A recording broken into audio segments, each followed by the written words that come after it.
안녕하십니까. 스트레이트 이문현 기자입니다. 오늘은 14년 전 떠들썩했던 증권범죄 이야기로 시작합니다. 지난 2008년이었죠. 뉴얼코프라는 업체의 주가 조작 수사가 진행됐습니다. 시세 조종과 횡령 규모가 확인된 것만 수백억 원대인데요. 재벌 3, 4세와 전직 검사장, 또 유력 정치인의 측근까지 당대 최고의 호화 인맥이 얽혀 있었습니다.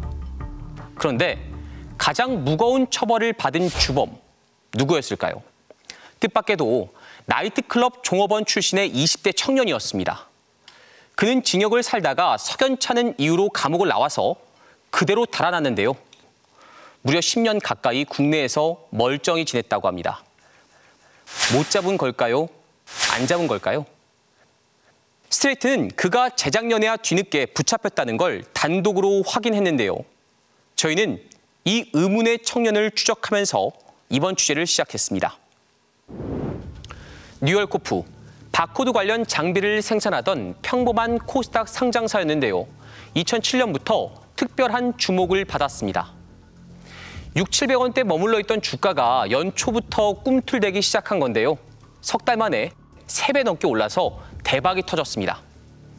재벌가에서 회사를 인수한다더라. 이 정도 소문이 돌았을 뿐인데 개미 투자자들이 몰려서 거래량도 폭증했던 겁니다. 그러더니 얼마 뒤에 진짜로 재벌이 나타났습니다. 박용호 당시 두산그룹 회장의 둘째 아들 박중원 씨가 주식 130만 주를 사들여 경영권을 인수했다는 공시가 뜬 거죠. 쿠웨이트 원유 재활용 사업에도 진출한다고 선언합니다.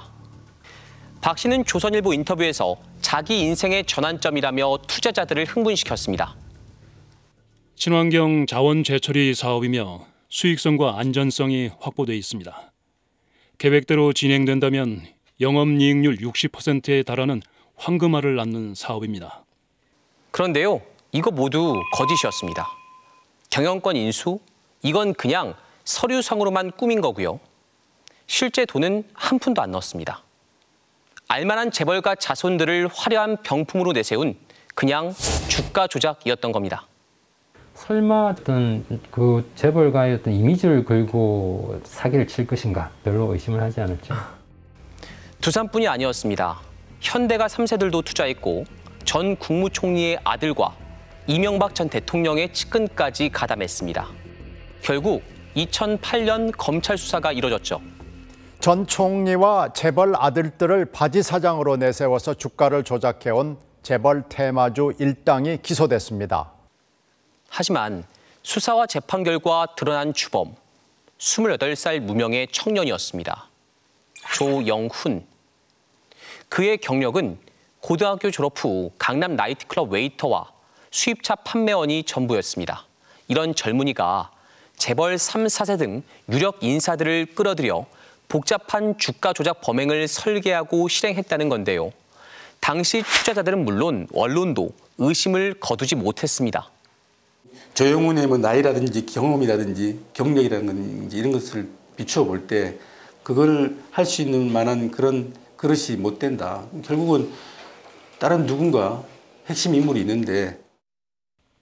웨이터와 판매 사원이라는 직업을 통해 과연 10여 년 연상의 재벌가 자제들과 주가 조작을 공모할 정도로 끈끈한 인연을 맺을 수 있었는지 의문이다. 조 씨의 1심 재판 때 변호인은 양재택 변호사였습니다. 서울 남부지검 차장검사로 있다가 뉴얼코프 수사 직전 검찰을 나온 말 그대로 따끈따끈한 전관이었습니다. 남부지검은 여의도를 관할하며 증권 범죄를 많이 다루는 곳이죠. 조 씨에게 선임 경위를 물어보자 아는 사람에게 남부지검 간부를 지낸 전관 출신으로 추천받았다고 밝혔습니다.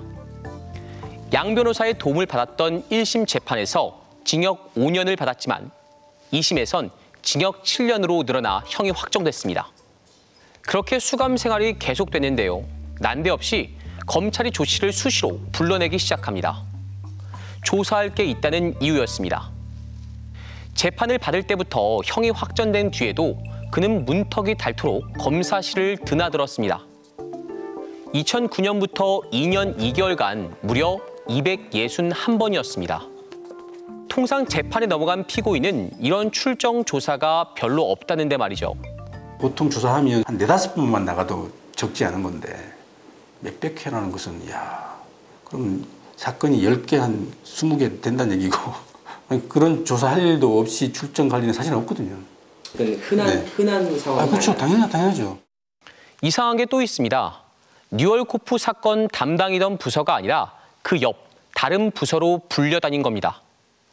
검찰 출신 변호사에게 물어보니 조사는 핑계이고 뭔가 다른 이유로 편의를 봐준 것 같다고 합니다. 검사실에 오면은 범털 같은 경우에는 전화도 사용할 수 있게 해줘요. 검사실에서 가족들과 특별 면회를 했다.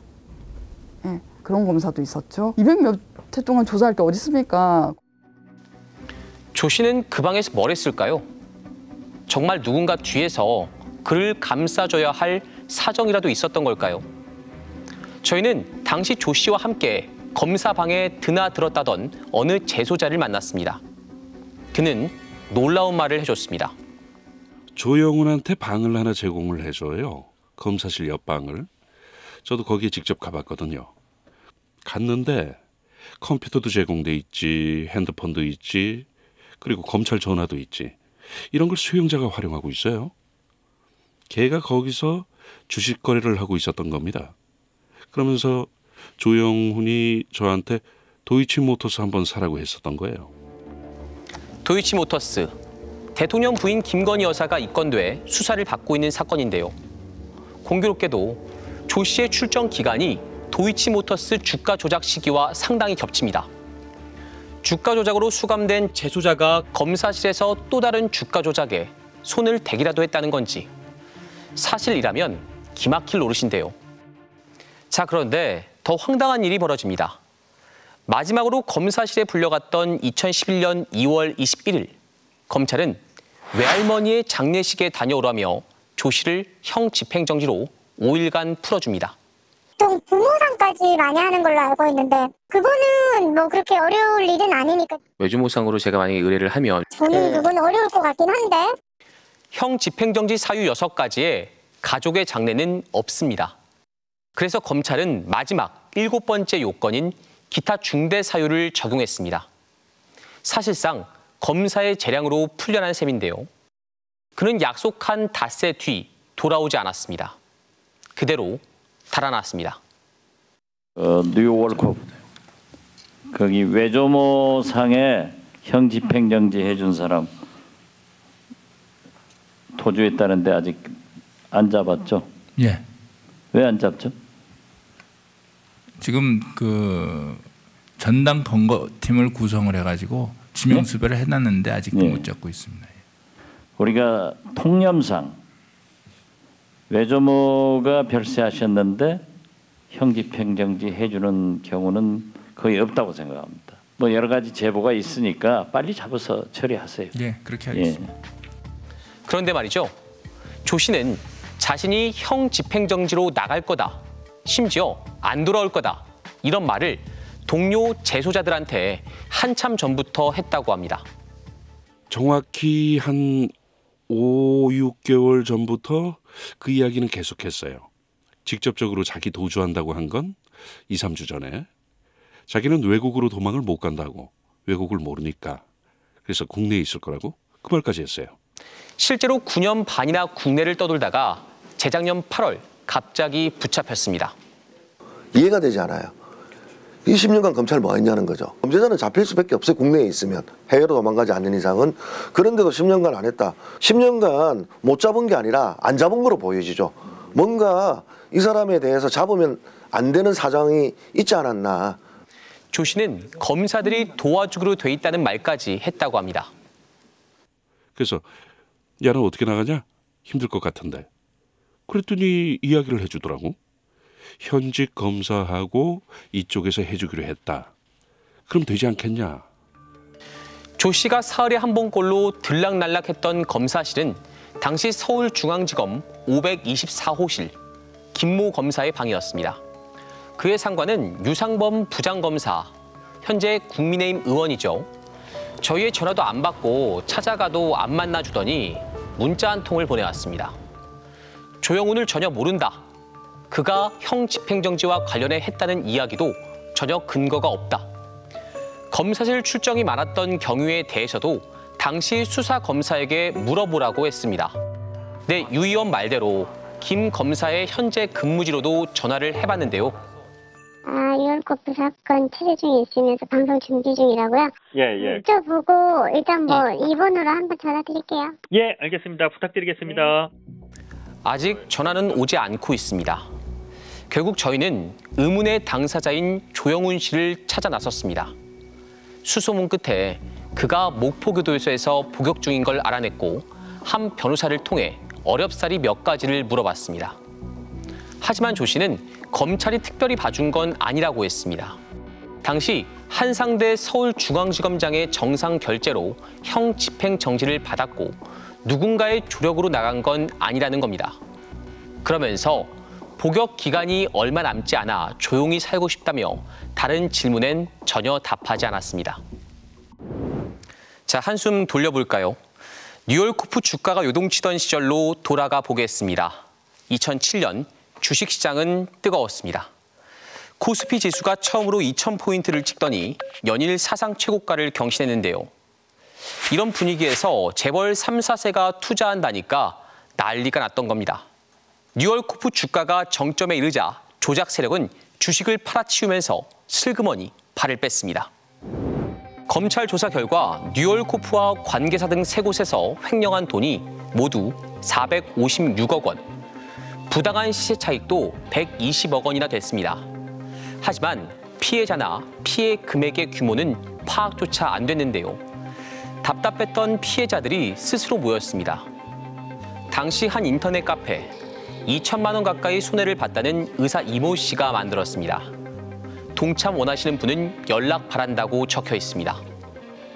제일 처음에 모였을 때는 제가 근무하는 병원에서 아마입니다. 그 지하에 가면 회의실에 있어가지고 많이 모이지는 않았지만 한 7, 8분 정도가 이제 참석했는데 전국 각지에서 있다 보니까 실제로 서울에서 오실 수 있는 분은 몇 분 안 되잖아요. 당시 퇴직을 1년 앞두고 뉴올코프에 노후 자금을 털어넣었던 윤모 씨. 돈 관리해주던 증권사 직원한테서 종목을 추천받았다는데요. 3억 8천만 원을 투자했다 2억 원 가까이 날렸습니다. 그래서 박중원이가 그 회사 대표가 될 것이다 하니까 이건 루머가 아니라 사실이잖아. 내가 들은 것은. 네. 응? 그래서 믿거라 하고 나는 돈을 맡긴 거지. 인터넷 카페 가입자 102명 중 소송에 참여한 건 46명. 이들의 손실 금액은 총 19억 8천만 원입니다. 재판은 3년이나 걸려 이기긴 이겼는데요. 5억 6천만 원만 인정된 일부 승소였습니다. 그런데 실제 얼마를 손에 쥐었을까요? 소송 비용을 빼고 고작 2,200만 원이었습니다. 그나마도 한 사람이 아니고 46명이 다 합쳐 받은 금액입니다. 1인당 평균 47만 원입니다. 술 한 잔 먹은 정도의 비용만 협상 같아요. 사실 그렇게 회수한 금액을 받으면요. 오히려 더 화가 나요. 이 나쁜 사람들을 국가가 제대로 된 법을 적용해서 제대로 형을 줘야 된다. 받은 돈 다 돌려줄 테니까 그렇게만 했으면 좋겠다는 생각이지. 이미 범죄 수익이 여기저기로 빼돌려져서 받을 돈이 없었던 겁니다. 또 박중원이가 물푼이야. 그러다 보니까 조영훈이를 잡으려고 했어. 근데 얘가 잡혀가지고 깜빵에 가 있다는 거야. 얘가 감사했었거든. 요 아파트를 가지고 있었는데 반포에 판결이 나고 아파트를 팔고 내가 얼마나 노력했겠어요. 응? 한 푼도 못 받았어. 이 사건으로 재판에 넘겨진 사람은 9명. 주범 조영훈 씨는 징역 7년이 확정됐고 두산가 사세 박중원 씨와 동업자 1명은 징역 2년 6개월에 불과했습니다. 나머지 6명은 모두 집행유예로 풀려났는데요. 피해자들은 아직도 검찰이 수사를 하다 말고 덮었다고 입을 모읍니다. 그래서 이 조영훈이라는 사람은 제가 봐서는 그냥 껍데기에 불과해요. 너 이거 다 이제 덮어 쓰고 가서 몇 년 살다 나오면은 너 그래도 뭐 매덕 생기지 않느냐 이렇게 됐을 거라고. 그걸 누가 믿겠어요? 이 젊은 20대밖에 안 된 청년이 그거를 이제 다 설계를 했다고요? 아유, 저는 그걸 믿질 않아요. 주가 조작 수법이 당시로서는 최첨단 수준이었습니다. 당시 일당은 홍콩은행에 펀드를 만들어 65억 원을 빼돌린 뒤 그 돈으로 다시 국내 주식을 산 것처럼 속였습니다. 이른바 검은머리 외국인 수법인데요. 나이트클럽 종업원 출신의 20대 수입차 판매원이 어떻게 이걸 다 기획했냐는 겁니다. 저게 사실 외국인 투자자들이 IMF 때 금융권에 대한 주식을 매입한 거 말고는 들어온 예가 별로 없었습니다. 그랬기 때문에 당시에 이제 검은 머리를 모르는 상태에서 어떤 한국계 외국인이 외국 법인의 명의로 들어왔다면 그건 당시로서는 상상하기 어려운 상황이었습니다. 뭐 기자님이나 저나 해외 송금할 때도 당황할 때가 많은데 펀드를 만들어서 거기에 자금을 보냈다가 이 자금을 세탁을 해서 외국 자금으로 만들어요. 그리고 다시 한국에 들어왔을 때 투자가 한다. 조모 씨 혼자 할 수 있느냐, 못하는 것들이죠. 조 씨 일당은 주가 조작이 한창이던 2007년 5월부터 석 달간 뉴얼코프 회사 돈 수십억 원을 다른 회사로 빼돌렸는데요. 세 곳에 각각 44억 원, 20억 원, 9억 원씩입니다. 모두 시세 조종에 가담했거나 범죄 수익을 숨기려고 만든 회사들인 걸로 추정됩니다. 사실 주가 조작 수사는 자금 추적이 기본인데요. 어쩐 일인지 당시 검찰은 돈의 흐름도 쫓다 말았습니다. 네, 당시 검찰 수사 딱 거기까지였습니다. 수상한 돈이 왜 나왔고 결국 누구의 주머니로 흘러 들어갔는지 밝혀지지 않았습니다. 그래서 저희가 추적해봤습니다. 빼돌려진 자금 일부가 들어간 곳, 파인 오토렌탈이란 렌터카 업체인데요. 등기를 떼봤더니 이사 이름에 낯익은 검사 출신 변호사가 보입니다. 바로 진영구 전 검사장입니다. 지금은 한동훈 법무장관의 장인으로 더 유명하지만 잘 나가던 공안통 검사였습니다. 1999년 대검 공안부장 때였죠. 기자들과의 술자리에서 조폐공사 파업을 검찰이 유도했다, 이렇게 말했다가 구속까지 됐습니다. 이런 그가 임원이었던 파인 오토렌탈. 설립 시기도 묘한데요. 2007년 7월, 그러니까 뉴얼코프 주가 조작이 한창 벌어질 때 만들어진 회사입니다. 등기상 대표 이모 씨는 주가 조작 공범으로 실형 2년 6개월을 살았고요. 이 회사 이사와 감사도 공범이었습니다. 그런데 우연인가요? 뉴얼코프가 인수한 또 다른 회사에도 진 전 검사장이 감사로 등재돼 있었습니다. 주가 조작과 직간접적으로 연결된 이런 회사들에 진영구 전 검사장이 왜 자꾸 나오는 걸까요? 저도 이렇게 궁금한데 검찰은 아니었나 봅니다. 심지어 진 전 검사장의 이름이 재판에서도 나왔는데 말이죠. 당시 법정에 나온 조영훈 씨는 자신의 횡령액 중 3억 원을 진영구 전 검사장이 썼다고 주장했습니다. 구치소에서 동료 수용자에게도 같은 얘기를 여러 차례 했다고 합니다. 제가 그때 듣기로는 15억에서 20억 정도라고 그랬어요. 그리고 진형구 검사장은 3억. 제가 변호사 접견하고 있으면 저한테 저기 진형구라고 손가락질까지 하면서 알려주기까지 했었어요. X가 내 돈 챙겨간 놈이고 X이라고. 하여간 진형구에 대해서는 욕을 많이 했어요. 하지만 재판부는 조 씨의 진술을 받아들이지 않았습니다. 진 전 검사장이 뉴얼코프와는 무관하다. 그러니까 자금을 마음대로 빼돌리는 게 불가능하다는 겁니다.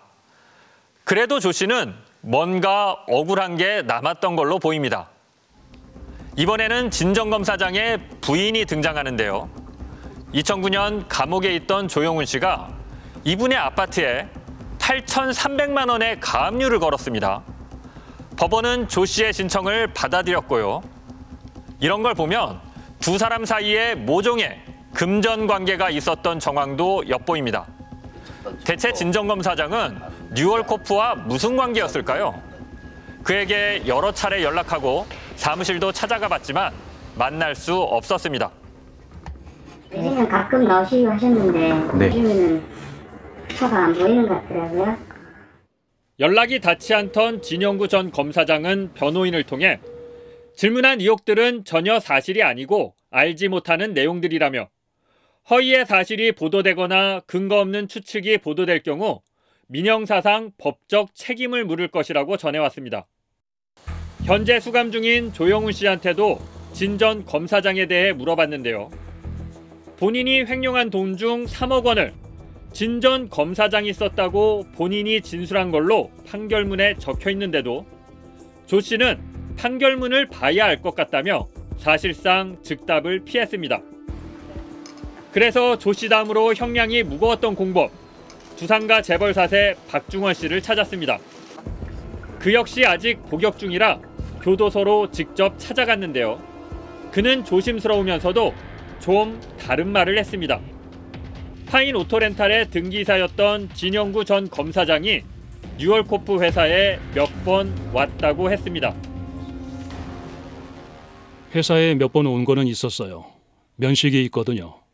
저는 인사는 못 드리고 이렇게 봤는데 출입을 하신 거는 보긴 봤는데 무슨 관계인지는 모르겠어요.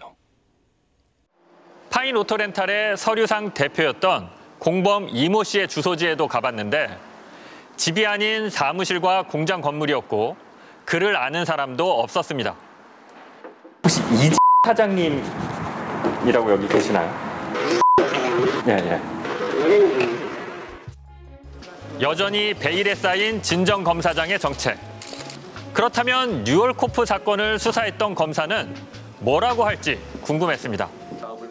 이 사건 수사팀장은 대검 차장검사를 지낸 봉욱 변호사인데요. 역시 만나기는 쉽지 않았습니다.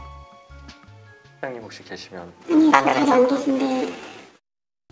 통화가 계속 안 되던 봉 전 차장은 문자 메시지를 보내왔는데요. 당시 수사 과정에서 진영구 전 검사장의 이름이 언급된 바는 전혀 없었다.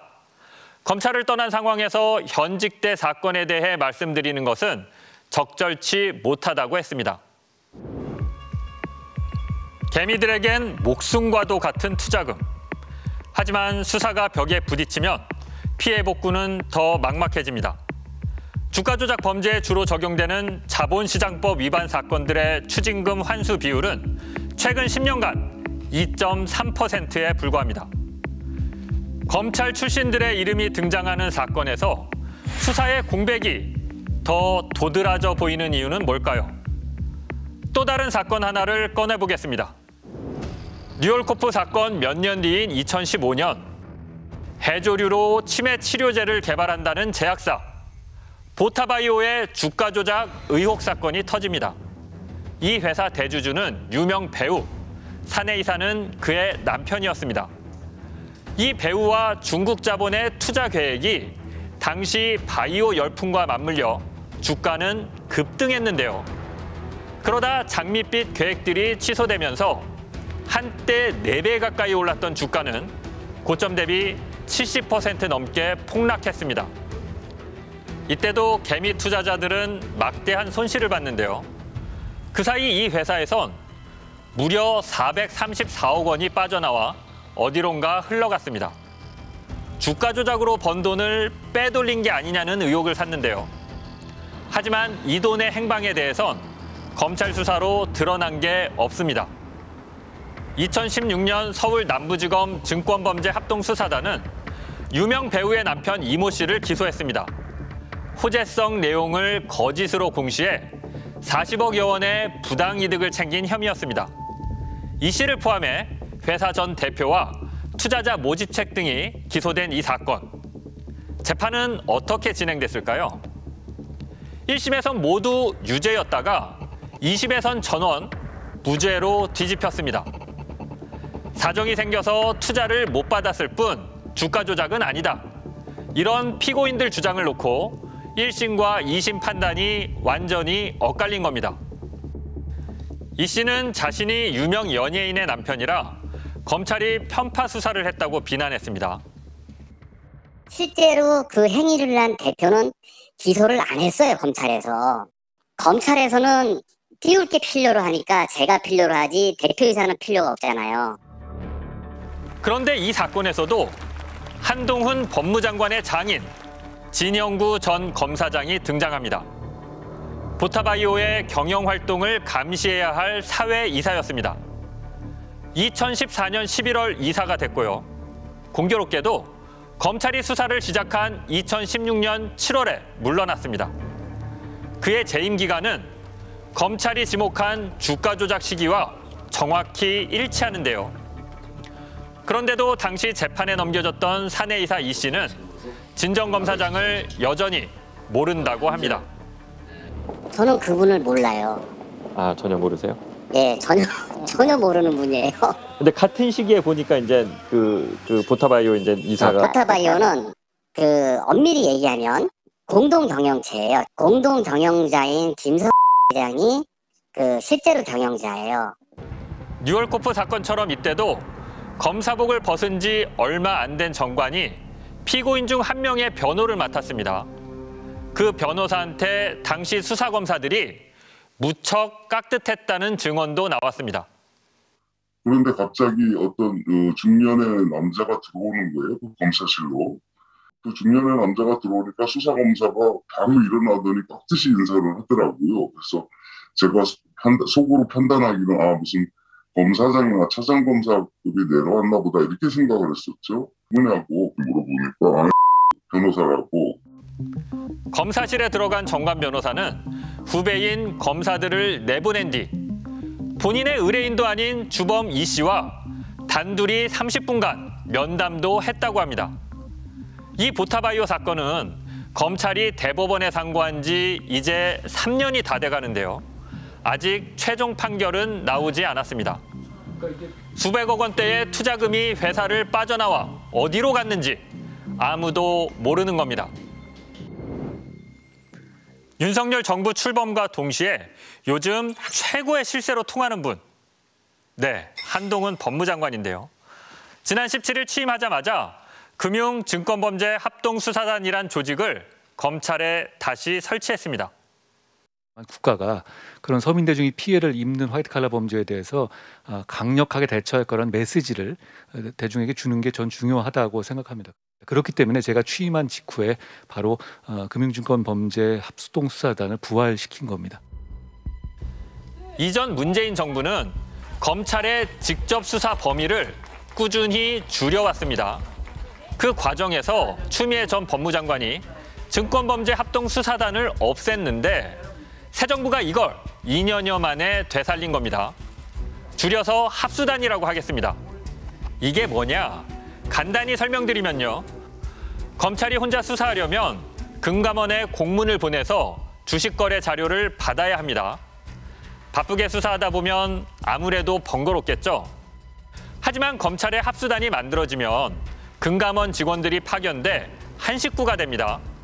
검사들이 필요로 하는 자료를 곧바로 제공해 줄 수 있고요. 거래 내역을 펼쳐놓고 주가 조작이 맞나? 이런 분석도 신속하게 가능하겠죠. 합수단에는 금감원 직원뿐 아니라 금융 조세 관련 민간 전문가들도 합류해 검사들과 머리를 맞댄다고 합니다. 따라서 여의도 증권가를 담당하는 서울 남부지검에 설치됩니다. 원래 합수단은 2013년에 처음 만들어졌는데요. 문을 연 지 7개월 만에 금융증권범죄 피의자 126명을 기소하고 240억 원의 범죄 수익을 환수하면서 여의도 저승사자로 명성을 날렸습니다. 아니 이렇게 잘 나가던 조직을 추미애 전 장관은 왜 폐지했을까요? 거액의 금융 사건을 직접 수사함으로써 검사와 검찰 수사관 또 장관 변호사 등 외부로부터의 유착 의혹으로 논란이 지속돼 왔습니다. 그래서 무슨 정권범죄의 포청천 이렇게 알려져 있는데 그게 아니고 오히려 범죄 부패의 온상 이미 드러나 버렸습니다. 수사를 잘했냐 못했냐도 아니고 합수단이 부패의 온상이라니 이건 또 무슨 말일까요? 혹시 6년 전 어느 부장검사의 고교 동창 스폰서 사건 기억하십니까? 김영준 전 부장검사인데요. 검찰 간부로 일하면서 수년간 고교 동창인 사업가 김모 씨에게서 수시로 향응을 제공받았습니다. 심지어 내연녀 집의 월세까지 대신 내게 했던 사건입니다. 받은 걸 돈으로 계산해보니 무려 1억 원이 넘었습니다. 9시 반까지 장소 알려주면 갈게. 에이스 좀 미리 챙겨주라. 오케이, 어서 와라. 네 파트너 에이스가 기다리고 있다. 그런데 스폰서 김 씨가 다른 사업가한테 고발당해 검찰 수사를 받으면서 둘 사이가 틀어집니다. 큰돈 써가며 대접했는데 정작 일이 터지니까 친구인 부장검사가 별 도움이 못 됐던 모양입니다. 사업가 김 씨는 결국 그간의 스폰서 관계를 폭로하기 시작했습니다. 야, 그 문서에다 써놓은 건 뭐야? 야, 그걸 문서로 써서 어디다 내려고? 대검에. 아, 무슨 소리야? 그러면은 야, 진짜 그럼 다 끝이야. 나랑 30년 친구라 그랬지. 야, 그러면 나 감찰 조사 받아야 돼. 그러면 뭐 계좌고 통하고 다 까고 나는 그냥 그게 아니라 친구 죽는 거 보고 싶어서 그래? 그러자 김영준 전 부장검사는 자신에게 복수하려는 친구의 입을 막기 위해 박모 변호사를 내세웁니다. 스폰서 김 씨가 비리를 제보하자 박 변호사는 그걸 취소해달라며 김 씨에게 2천만 원을 건네기도 했습니다. 이런 막장 드라마가 벌어질 때 김영준 부장검사의 직책이 뭐였을까요? 바로 서울 남부지검 증권범죄 합수단장이었습니다. 더 심각한 문제는 지금부터입니다. 그가 합수단장이던 2015년 스폰서 친구 해결사로 나섰던 박 변호사가 남부지검에 와서 수사를 받게 됐던 겁니다. 미공개 정보를 이용한 주식거래 혐의였습니다. 이렇게 가까운 옛 동료가 입건돼 오면 다른 부서로 넘겨서 수사를 피해야 하는데 김영준 합수단장은 그러지 않았습니다. 그냥 수사하고 박 변호사를 무혐의 처분했습니다. 이때도 박 변호사로부터 2차례 향응과 현금 1,000만 원 등을 받았던 걸로 드러났는데요. 공수처는 올해 3월 김 전 부장검사를 이 같은 혐의로 재판에 넘겼습니다. 공수처가 출범 1년 만에 처음으로 기소한 사건이기도 합니다. 증권범죄 전문부서의 수사 책임자가 옛 검찰 동료를 수사한다면서 뇌물까지 받은 의혹에 휩싸인 건데요. 검사들이 라임의 김봉현과 룸사롱에서 술 먹고 99만 원 기소하는 우스꽝스러운 일, 자기 편 봐주기가 또 있었지 않습니까? 그러니까 이런 시스템이 작동하는 게 계속되는 한 합수단이 아니다. 특별 합수단이 온다 하더라도 전관에 대한 부분들이 개선되지 않으면 계속 반복될 거다. 아무리 서민들을 위해 증권범죄를 잡겠다고 해도 이처럼 제 식구 감싸기 버릇을 못 고치면 공연불인 겁니다. 2012년 김광준 서울고검 부장검사, 희대의 다단계 사기꾼 조이팔의 측근과 유진그룹으로부터 10억 원대 뇌물을 받은 혐의로 구속돼 징역 7년형을 선고받았죠. 현직 검사로서 구속된 손님 먼저 지금 심경원 말씀해 주세요. 유죄가 입증되진 않았지만 그는 당시 후배 검사들과 함께 미공개 정보를 이용해 주식을 산 혐의로 수사를 받기도 했습니다. 비리백화점으로 조롱받았던 그를 수사하기 위해 특임 검사팀이 꾸려졌고 한상대 당시 검찰총장은 대국민 사과문까지 발표했습니다. 네, 국민들께 말씀해 주시죠. 그보다 앞선 2008년에는요. 주가 조작 수사 도중 현직 검사가 피의자에게 2억 원을 송금한 사실이 드러나 망신을 당한 적도 있다고 합니다. 야, 이거 나도 한몫 잡을 수 있겠다. 귀가 솔깃해지기라도 했던 걸까요?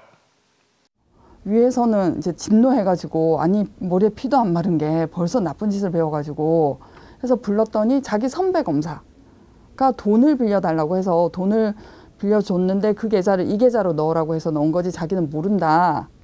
그 선배는 아직 자기한테 돈도 안 갚는다. 이렇게 된 거예요. 하지만 이 사건 별다른 처벌 없이 쉬쉬하며 넘어갔다고 합니다. 이쯤 되면 검사들한테 주가 조작 사건을 맡겨도 되나 걱정이 앞서기도 하는데요. 하지만 검찰은 증권범죄 수사가 어렵기 때문에 경찰은 못한다.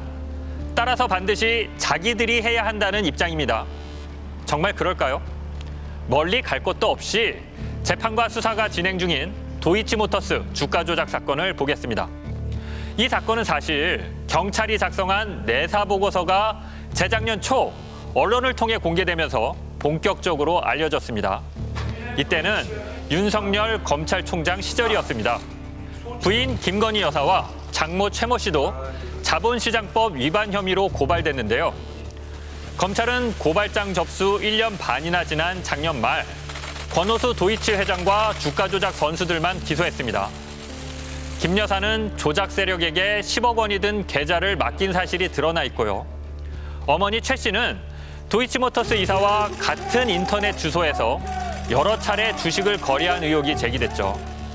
이른바 동일 IP 거래는 시세 조종의 증거라는 증권 전문가들의 관측도 있습니다. 더욱이 이들 모녀는 서로 짜고 주식 물량을 주고받는 통정 거래 정황까지 검찰 공소장에 드러났는데 아직 한 차례도 불러 조사하지 않았습니다. 해당 사람에 대해서 소환 조사가 이루어져야 되는 게 상식적인 거 아닙니까? 수사의 방식은 여러 가지가 있고요. 그럼 어떤 방식이 있습니까? 그 부분에 대해서 어떤 방식이 있습니까? 지금 말씀하신 건 특정 사안에 대해서 말씀하시는 거기 때문에 제가 그렇게 말씀드릴 수는 없는 거고요. 한동훈 장관의 답변을 들어보면 김건희 여사를 불러 조사하는 건 사실상 어려워 보이는데요. 서면 조사만 한 뒤 무혐의 처리할 거란 전망이 나오는 이유입니다. 최근 검찰이 증권범죄 합수단을 다시 만들어 의혹을 보이고 있는데 이 사건부터 어떻게 마무리하는지 많은 국민들이 지켜볼 겁니다.